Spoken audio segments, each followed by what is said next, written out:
Sesudah peristiwa-peristiwa ini, maka Haman bin Hamedata orang Agag dikaruniailah kebesaran oleh Raja Ahasuerus, dan pangkatnya dinaikkan serta kedudukannya ditetapkan di atas semua pembesar yang ada di hadapan Baginda.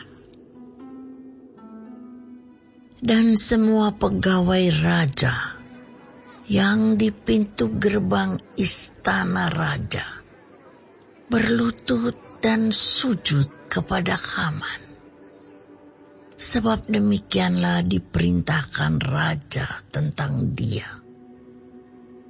Tetapi Mordekai tidak berlutut dan tidak sujud. Maka para pegawai raja yang di pintu gerbang istana raja berkata kepada Mordekai, "Mengapa engkau melanggar perintah raja?" Setelah mereka menegur dia berhari-hari, dengan tidak didengarkannya juga, maka hal itu diberitahukan merekalah kepada Haman untuk melihat apakah sikap Mordekai itu dapat tetap, sebab ia telah menceritakan kepada mereka bahwa ia orang Yahudi.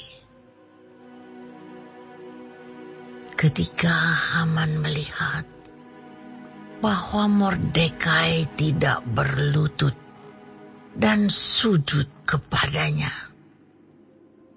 maka sangat panaslah hati Haman. Tetapi ia menganggap dirinya terlalu hina untuk membunuh hanya Mordekai saja. Karena orang telah memberitahukan kepadanya kebangsaan Mordekai itu. Jadi, Haman mencari ikhtiar memunahkan semua orang Yahudi, yakni bangsa Mordekai itu, di seluruh kerajaan Ahasuerus.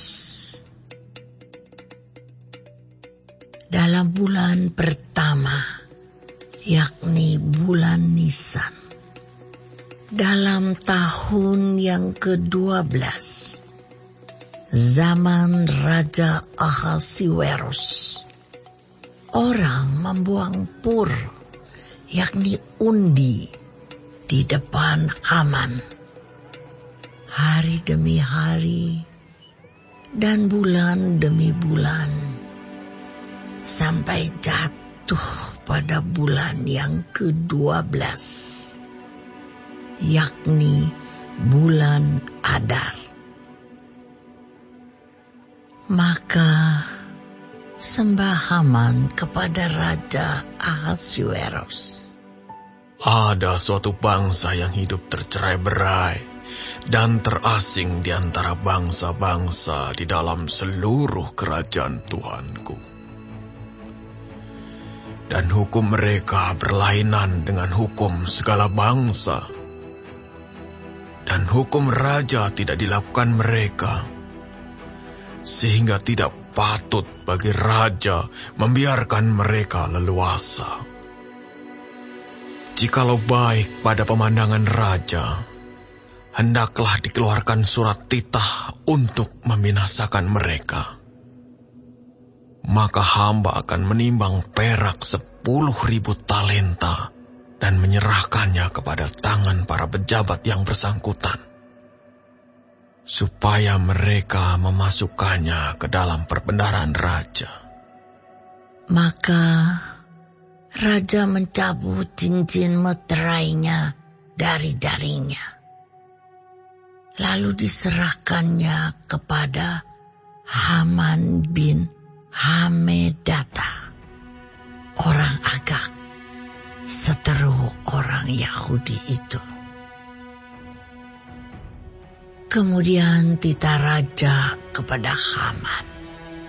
Perak itu terserah kepadamu. Juga bangsa itu untuk kau perlakukan seperti yang kau pandang baik. Maka dalam bulan yang pertama, pada hari yang ke-13, dipanggillah para panitera raja. Lalu sesuai dengan segala yang diperintahkan Haman, ditulislah surat kepada wakil-wakil raja, kepada setiap bupati yang menguasai daerah, dan kepada setiap pembesar bangsa, yakni kepada tiap-tiap daerah menurut tulisannya, dan kepada tiap-tiap bangsa menurut bahasanya. Surat itu ditulis atas nama Raja Ahasuerus dan dimeterai dengan cincin meterai raja. Surat-surat itu dikirimkan dengan perantaraan pesuruh-pesuruh cepat ke segala daerah kerajaan, supaya dipunahkan, dibunuh, dan dibinasakan semua orang Yahudi, daripada yang muda sampai kepada yang tua, bahkan anak-anak dan perempuan-perempuan pada satu hari juga, pada tanggal 13 bulan yang ke-12, yakni bulan Adar, dan supaya dirampas harta milik mereka.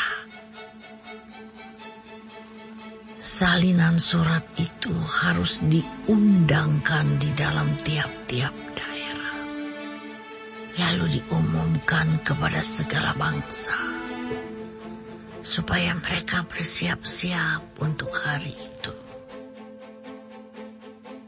Maka dengan tergesa-gesa berangkatlah pesuruh-pesuruh cepat itu atas titah raja, dan undang-undang itu dikeluarkan di dalam benteng Susan. Sementara itu, raja serta Haman duduk minum-minum, tetapi kota Susan menjadi gempar.